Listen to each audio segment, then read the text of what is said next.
ഞാൻ ഒരു ആനക്കാരനായതിനു ശേഷം ഒരു 10-25 വർഷമാവും. അങ്ങനെ ഞാൻ കൂപ്പ് പണിക്കായിരുന്നു. പല മുതലാളിയാരുടെ കൂടെയും അവരുടെ കീഴിൽ നിന്നാണ് അവർ വാങ്ങിയ ആനയുടെ കൂടെ ഉള്ള പണിയായിരുന്നു. ആ പണി എന്ന് പറയപ്പെടുന്നു പറഞ്ഞാൽ നമ്മൾ കുറച്ചുകൂടെ തന്നെയാണ്. എങ്കിൽ തന്നെയും എനിക്ക് അന്നത് ആണെന്ന് തോന്നി, നല്ലതാണെന്ന് തോന്നി ഞാനങ്ങനെ അതിൻ്റെ കൂടെ പൊക്കൊണ്ട് നിന്ന് തടിപ്പണിയായിരുന്നു. അതിനെ കൂപ്പ് കൊണ്ട് പോവുക, അതിനെ പണി ചെയ്യുക. ഒരു 4 മണി വരെയുള്ള പണി. 4 മണിക്ക് ശേഷം പണി കഴിയും. പിന്നെ ആനെ കൊണ്ടുവരണം, ഷെഡിൽ കൊണ്ടുവന്ന് തോട്ടിൽ അടിച്ച് ഇരുത്തണം, കുളിപ്പിക്കണം. കുളിപ്പിക്കുകയാണെങ്കിൽ തന്നെ ഒരു 4 മണിക്കൂറെങ്കിലും കുളിപ്പിക്കണം. കാരണം അതിൻ്റെ പണി 3:30 വരെ ഉള്ളൂ. തടിപ്പണി അതിൻ്റെ പേരിൽ 3:30 വരെ ഉള്ളൂ. ബാക്കിയുള്ള മണിക്കൂർ ഒരു 6:30 മണി വരെയും തോട്ടിൽ അടിച്ചിരുത്തി അതിനെ കഴിയെങ്കിൽ മാത്രമേ അതിൻ്റെ ക്ഷീണങ്ങളെല്ലാം മാറുള്ളൂ. അതിനുശേഷം അതിനെ കൊണ്ടുവന്ന് ചോറെല്ലാം കൊടുത്ത്, ചോറെല്ലാം നമ്മൾ തന്നെയാണ് ഉരുട്ടി അതിൻ്റെ വായ്ക്കകത്തോട്ടാണ് വയ്ക്കുന്നത്.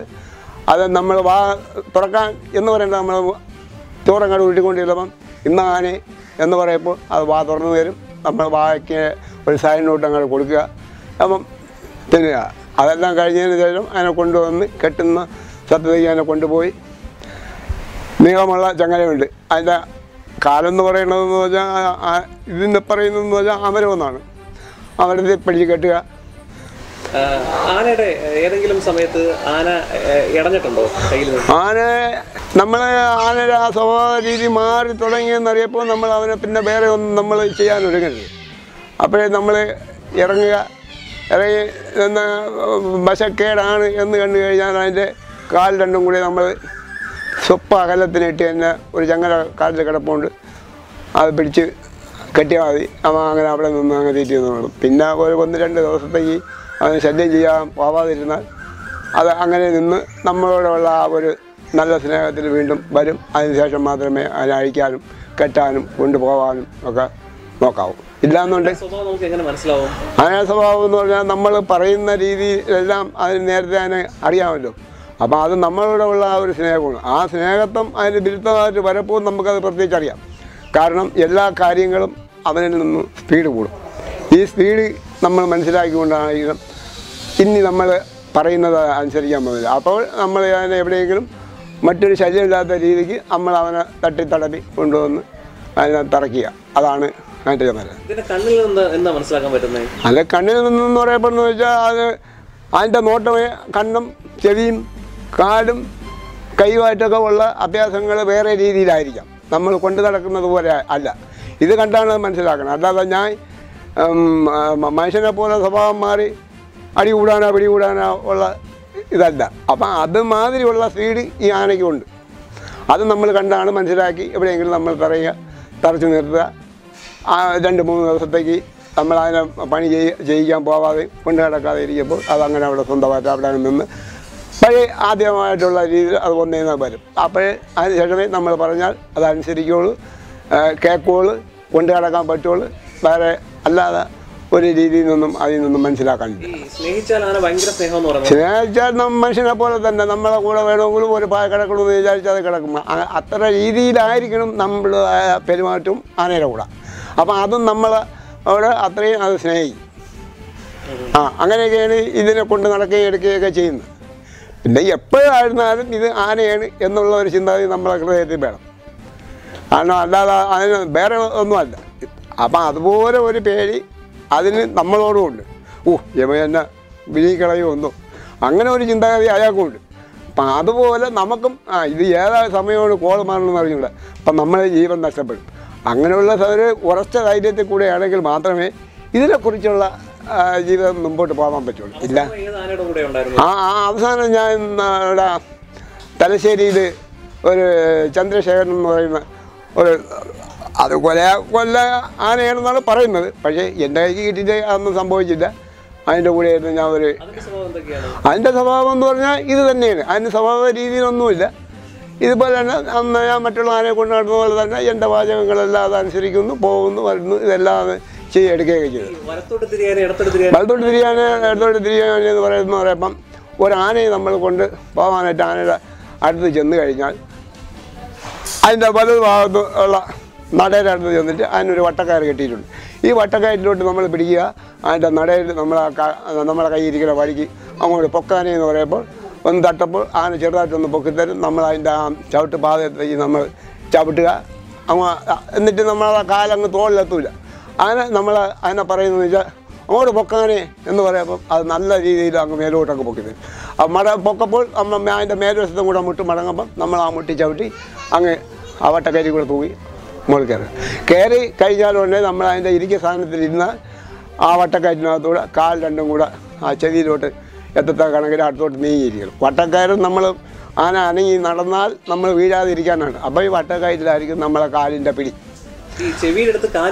കാല് വയ്ക്കുന്ന ആന മുമ്പോട്ടും പുറകോട്ടും പോകാനാണ്. അത് നമ്മൾ മുമ്പോട്ടും പുറകോട്ടും എന്ന് പറയുമ്പോൾ വെച്ചാൽ കാല് മുമ്പോട്ട് ഇങ്ങനെ അനക്കപ്പോൾ ആന മുമ്പോട്ട് കിടക്കും. എന്നിട്ട് വലത്തോട്ട് തിരിയണമെന്നുണ്ടെങ്കിൽ വലത് കാലിൻ്റെ ഉപ്പൂറ്റി കൊണ്ട് നമ്മളതിൻ്റെ കൈപ്പോഴത്ത് ഇങ്ങനെ പുറകോട്ട് ഇങ്ങനെ ആകും. പുറകോട്ടാകുമ്പോൾ ആന പുറകോട്ട് ഒന്ന് തിരിഞ്ഞ് വലത് വശത്തേക്ക് വരും. അപ്പോൾ ഈ വലത് വശത്തേക്ക് വരുമ്പം നമുക്ക് പിന്നെ ആന ഒന്ന് ഇടത്തോട്ട് പോകണമെന്ന് തോന്നുകയാണെന്നുണ്ടെങ്കിൽ ഇടത്തെ കാലിങ്ങനെ ബാക്കിലോട്ട് അനക്കപ്പോൾ അത് ഇടത്തോട്ട് തിരിയും. അങ്ങനെയാണ് അതിൻ്റെ മുമ്പിലും പുറകിലായിട്ട് അതിന് മനസ്സിലാണ്. അല്ലാതെ മുമ്പോട്ട് കടയാനോ പുറകോട്ട് കടയാനോ എന്ന് പറഞ്ഞാൽ അതിനെ അറിഞ്ഞു. അപ്പം കാലനക്കിലാണ് ഈ ആന ഈ ഇടത്തും വലതും. എന്നിട്ട് നമ്മൾ എവിടെയെങ്കിലും അതിനെ കൊണ്ടുവന്നു കഴിഞ്ഞാൽ അതിനെ കെട്ടാനായാലും ഇരിക്കാനായിരുന്നാലും ഇതുമാതിരി ആയിരിക്കണം സംഭാഷണങ്ങൾ ചെയ്യാനുള്ള. പണിയെടുക്കുന്ന സമയം മൊത്തം കാലനങ്ങിയില്ലെങ്കിൽ അത് പണി നടത്തില്ല, അത് പണിയില്ല. അപ്പം നമ്മൾ ഒരു തടിയുടെ അടുത്തേക്കാണ് ഒരു ബക്കയും കൊണ്ട് അങ്ങോട്ട് ചെല്ലാൻ നിന്ന് കഴിഞ്ഞാൽ ബക്ക ആ തടിയിൽ ഒരു തുളച്ചിട്ടുണ്ട് ഈ ചങ്ങല കുരുക്കാൻ. അപ്പം ഈ ചങ്ങല കുരുക്കാനായിട്ട് വേണ്ട അവിടെ കൊണ്ട് വെയ്യാനെന്ന് പറഞ്ഞാൽ ആനെ നമ്മൾ ഈ കാലനക്കപ്പോൾ ഈ തടിയുടെ അടുത്തോട്ട് പോകും. ചെന്നിട്ട് ഇത് വക്ക അവിടെ വെയ്യാനെന്ന് പറയുമ്പോൾ അവിടെ വയ്ക്കും. തടിയുടെ മുഖത്തലയിൽ വയ്ക്കും. പണി ചെയ്യാത്ത ആനകൾ അടിക്കാറുണ്ടോ? പണി ചെയ്യാത്ത ആനയെ നമ്മൾ അടിക്കും. കാരണം മനുഷ്യരെ പോലെ തന്നെ പണി ചെയ്യാതെ ചാപ്പാട് കൊടുക്കണം എങ്ങനെ എന്നും പറഞ്ഞിട്ട് നമ്മൾ അതിനെ അടിക്കും. അത് സ്വാഭാവികമായി ഉള്ളത് തന്നെ. അപ്പോൾ ഈ അടിയും കൂടെ പേടിച്ചാണ് പണി നടക്കുന്നത്.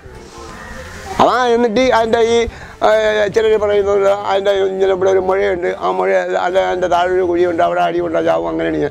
അപ്പം നമ്മളിങ്ങനെ അടിക്കുമ്പോൾ തന്നെ നമ്മൾ അതിൻ്റെ വട്ടക്കയറ്റി ചവിട്ടി എണീറ്റ് നിന്നെങ്കിൽ മാത്രമേ നമുക്ക് ഈ കണ്ണിൻ്റെ താഴ്വശത്ത് നമുക്ക് അടിക്കാനായിട്ട് കമ്പിൻ്റെ തലയെത്തുള്ളൂ.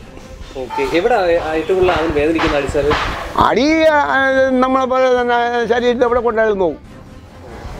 പക്ഷേ അത് നമ്മൾ അടിക്കേണ്ട രീതിയിലായിരിക്കണം അടിക്കാനുള്ളത്. അല്ലാന്നുണ്ടെങ്കിൽ ആ അടി പൊട്ടും. ആ അടി പൊട്ടിക്കഴിഞ്ഞാൽ പിന്നെ ഒരു വെള്ള പാണ്ട് പിടിച്ച ഇതായിരിക്കും, ആ കറുപ്പ് നിറം കാണില്ല. അപ്പോൾ അങ്ങനെ അടിച്ച് പൊളിക്കാൻ പാടില്ല. അപ്പം ഈ അടി കൊണ്ടാൽ പൊട്ടരുത്. പൊട്ടാത്ത രീതിയിലായിരിക്കും ആനയെ അടിക്കാനുള്ളത്.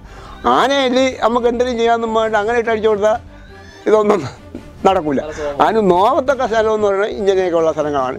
പിന്നെ നമ്മൾ താഴെ ഇറങ്ങിക്കഴിഞ്ഞാൽ തന്നെ ഇങ്ങനെ ഉത്സാഹിച്ച് നടക്കാൻ പറഞ്ഞാൽ അതങ്ങനെ നടക്കാൻ തപ്പിയൊക്കെ നടക്കുന്നുണ്ടെങ്കിൽ അതിൻ്റെ കാലിൻ്റെ ഇങ്ങനെ ഈ പടത്തിലായിരിക്കണം അടി. പുറക്കോട്ട് മാറി ഇത് 1-2 അടി കൊടുക്കുമ്പോൾ ഇളങ്ങ് ഉത്സാഹിച്ച് അങ്ങ് നടന്നോളും. ബാലുമൊക്കെ ഇച്ചിരി ടിപ്പിച്ചൊക്കെ. അപ്പം ഇത് ഇങ്ങനെയാണ് ഇതിനെ കൊണ്ട് നടക്കണത്.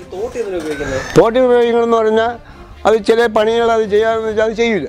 അത് അവിടെ എടുത്ത് കളഞ്ഞ് ഇവിടെ എടുത്ത് കളഞ്ഞ് അങ്ങനെ ഇങ്ങനെയൊന്നും വേണ്ട അത് അതിലേക്ക് ഇറങ്ങിയിരിക്കും. അപ്പോൾ അത് പറഞ്ഞാൽ കേൾക്കാൻ വേണ്ടിയിട്ടാണ് ആ തോട്ടി അതിൻ്റെ ആ ചെവിയുടെ ഇടുക്കിലോട്ടിട്ട് നമ്മൾ ശാലമൊന്ന് മേലോട്ട് താഴോട്ട് പിടിക്കപ്പോൾ അതിൽ കൊടുത്തേക്കണ ഒരു ഇരുമ്പ് വളയുള്ളൂ. ആ മുന കൊള്ളപ്പം നമ്മൾക്കായിരുന്നാലും ആണി കൊണ്ടാൽ നമ്മളെ കാലിൽ എങ്ങനെ കൊണ്ടാൽ എങ്ങനെ നോക്കുമ്പോൾ അതുപോലെ അതിന് നോവും. ഈ നോക്കണത് പേടിച്ചാണ് അത് പണിയെടുക്കുന്നത്. അപ്പം അത് ചെയ്യാതിരിക്കാൻ അത് അങ്ങനെ ചെയ്യപ്പോഴും നമ്മൾ ഇങ്ങനെ എടുത്ത് ഓങ്ങയൊക്കെ ചെയ്യപ്പം അതിനൊന്നും എന്നെ ഇപ്പോൾ കൊന്നതയൊന്നും വേണ്ട ആ പണി അങ്ങനെ ഉണ്ടാവും. അപ്പം ഈ പണി ഇങ്ങനെ ചെയ്യപ്പോഴും നമ്മളതുകൊണ്ട് അതിന് ഒന്നും ചെയ്യില്ല. പക്ഷേ ഈ തോട്ടി ഉണ്ടെങ്കിൽ അതും കൂടെ കൊണ്ട് ഇയാൾക്ക് ഒരു ഭയപ്പാട് വരുള്ളൂ. അടിയിൽ മാത്രം പോരാ, അടിച്ചിട്ട് നമ്മൾ എന്തെങ്കിലും ചെയ്യണമെങ്കിൽ അതും പറഞ്ഞുകൊണ്ട് ഇതും കൂടെ കൊണ്ടാണ് നമ്മൾ ശക്തമായിട്ട് പണി നടത്തുന്നത്. അല്ലാതെ വേറെ ഒരു വ്യത്യാസം ഇല്ല. സ്നേഹം എന്ന് പറഞ്ഞാൽ മനുഷ്യ സ്നേഹം തന്നെ, അല്ലാതെ വേറെ പ്രത്യേകിച്ച് അതിനൊരു സ്നേഹമില്ല. അത് നമ്മൾ എങ്ങനെ കാണുന്നു ആ രീതിയിൽ അത് നമ്മളെ കാണും. പക്ഷെ നമ്മളോട് അത് സംസാരിക്കരുതെന്നുള്ളതേ ഉള്ളൂ. നമ്മളോട് അത് സംസാരിക്കരുതെന്നുള്ളതേ ഉള്ളൂ. ഇതാണ് അതിൻ്റെ ചരിത്രം. നമ്മൾ പറയുന്ന എല്ലാ കാര്യങ്ങളും അതിന് മനസ്സിലാവും. എല്ലാ കാര്യങ്ങളും മനസ്സിലാകുമ്പോൾ അതങ്ങനെ മനസ്സിലാകാതെ അത് ഒന്നും വേണ്ട വിളിക്കുകയും പറയും താരയും പൊങ്ങയും തലയിട്ട് കുലിക്കുകയും ഒക്കെ ചെയ്യും. അപ്പം അത് നമ്മൾ പറയുന്നത് അത് സമ്മതിച്ചായിട്ടാണ്. പക്ഷെ അതിന് നാക്ക് തിരിഞ്ഞ് വരുന്നില്ല, സംസാരിക്കുന്നില്ല. ഇങ്ങനെയാണ് ആനയെന്ന് പറയുന്നത് വേണ്ടത്. അത് മൃഗം തന്നെ എങ്കിലും അത് ഒരു മനുഷ്യനേക്കാളും അറിവും ബോധവും ബുദ്ധിയും എല്ലാം ഉള്ളതാണ്. പക്ഷേ അത് ജീവനെ നഷ്ടപ്പെടുത്തുന്ന ഒരു സാധനവും കൂടെയാണ്. എപ്പോഴെങ്കിലും ജീവൻ നഷ്ടപ്പെട്ട അവസ്ഥ വന്നിട്ടുണ്ട്? എനിക്ക് അങ്ങനെ ഒരു തീരെ വന്നില്ല. ഒരു തീരെ ഞാനൊരു ആനയുടെ കൂടെ നടന്നപ്പോൾ അത് ഒന്ന് കാല് മാറിയൊക്കെ തട്ടാനൊക്കെ ഒരുങ്ങി. പിന്നെ ഞാൻ അതിൽ ഉരുണ്ട് പുരണ്ടൊക്കെ നിന്ന് അയാൾക്ക് രണ്ടൊക്കെ കൊടുത്ത് കാര്യങ്ങളൊക്കെ ഇണക്കിയൊക്കെ എടുത്തപ്പോൾ പിന്നെ അയാൾക്ക് ശരിക്കും എന്നെക്കുറിച്ച് മനസ്സിലായി. കാരണം ആൾ നമ്മൾ അന്നും ഇങ്ങനെ കമ്പ് കണക്ക് തന്നെ ഇരിക്കണത്, ഇപ്പോഴും അത് തന്നെ വലിയ തടിയൊന്നും ഇല്ല, ഇത് തന്നെയാണ്. പക്ഷെ അങ്ങനെ എല്ലാ ഭയപ്പാടും കൊണ്ട് എന്നെ ഒന്നും പിന്നെ ജയിച്ചില്ല, ഇതുവരെ ജയിച്ചില്ല. ആനയ്ക്ക് ഇഷ്ടപ്പെട്ട ആഹാരങ്ങൾ എന്തൊക്കെയാണ്? ആഹാരന്മാർ ഓലമടൽ, ചക്ക, തെങ്ങ്, പിന്നെ വാഴ, പുർത്തി, അങ്ങനെ സകല കാര്യങ്ങളും പച്ചവെള്ള എല്ലാ സാധനവും, ഈറ, മുള ഒക്കെ ഉള്ള, പിന്നെ ഒലട്ടി, ശർക്കര. അതിന് ഈ തടിയൊക്കെ പിടിച്ച് വരുമ്പോൾ ശരീരം നൊമ്പരമായിട്ട് ആ ക്ഷീണങ്ങളൊക്കെ മാറാൻ വേണ്ടിയിട്ട് ഒരു നേരത്തേക്ക് അത് 10 കിലോ കരിപ്പട്ടിയാണ് തരണമെങ്കിലും തന്നെ നമ്മൾ 5 കിലോയൊക്കെ കൊടുക്കും.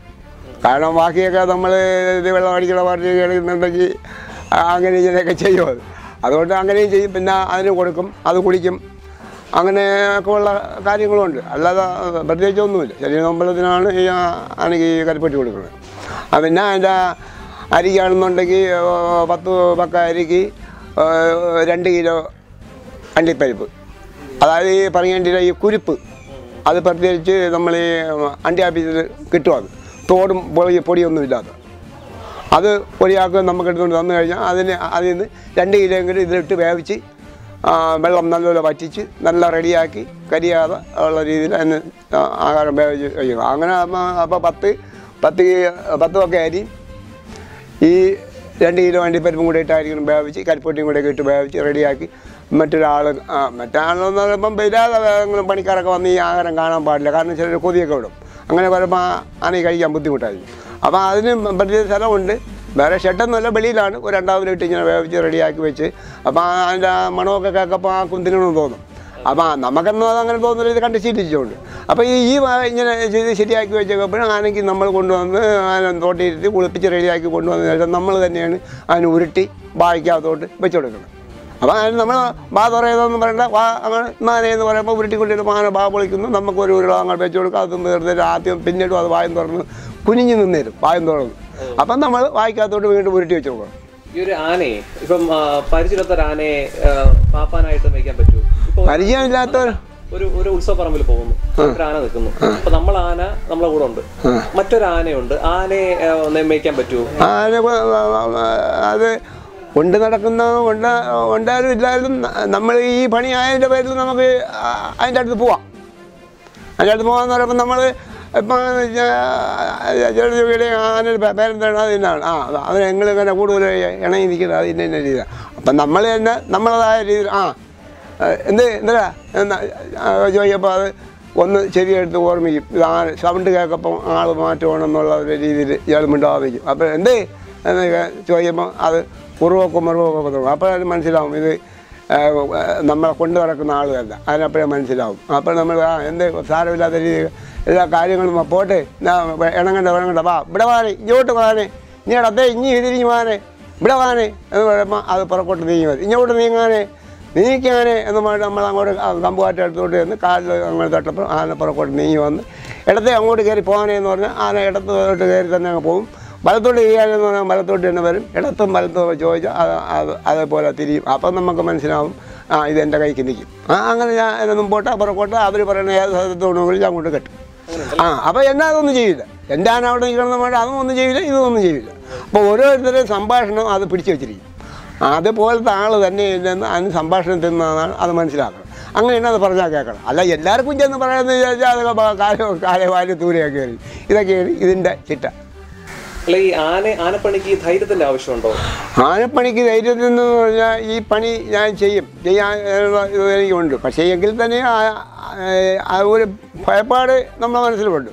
പക്ഷേ എങ്കിലും അതിനെ നേരിടാം എന്നുള്ളൊരു ഉറപ്പിൽ ചെന്ന് വിളിക്കപ്പോൾ അത് ഒന്നല്ലാത്ത രീതിയിലൊക്കെ ഒന്ന് ശ്രദ്ധിച്ചതിന് ശേഷം അത് നമ്മൾ പറയുന്ന വാചകം അത് കേട്ടുകൊള്ളണം. എങ്കിൽ തന്നെയും അതിന് നമ്മളെയും പേടിയുണ്ട്, നമുക്ക് അതിനെയും പേടിയുണ്ട്. ആ രീതിയിൽ ഇതിനെ മുന്നോട്ട് കൊണ്ടുപോകാൻ പറ്റും. അല്ലാത്ത രീതിയിൽ നമ്മൾക്ക് ഇത് എന്തും ചെയ്യാം ഏതും ചെയ്യാമെന്നും പറഞ്ഞിട്ടുണ്ടെന്നാൽ ആ പരിപാടി അതിൻ്റെ അടുത്ത് നടക്കില്ല. അതുപോലെ അതിനും നമ്മളോട് നടക്കില്ല. അങ്ങനെ നമ്മൾ അതിനെ എന്തും ചെയ്യും എന്നുള്ളൊരു ഭീഷണി അതിന് മനസ്സിലിരിക്കുന്നതുകൊണ്ടാണ് നമ്മൾ പറയുന്ന വാചകം അത് സ്വീകരിക്കുന്നത്. ന്യൂസ് കേരളം ടുഡേ, നന്മയ്ക്കായി ഒരു വിരൽ സ്പർശത്തിന്റെ കയ്യൊപ്പ്.